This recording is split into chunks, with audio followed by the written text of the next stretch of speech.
శ్రీ మహాగణాధిపతయే నమః. శ్రీ గురుభ్యో నమః. నమః శివాయై చ నమః శివాయ.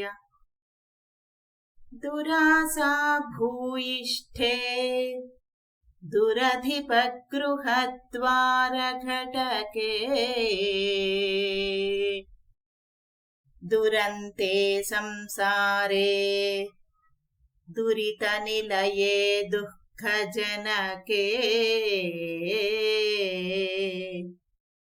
మదాయాసం కిం నః వ్యపనయసి కస్యోపకృతయే వదేయం ప్రీతిశ్చేత్ తవ శివ కృతార్థాః ఖలు వయం.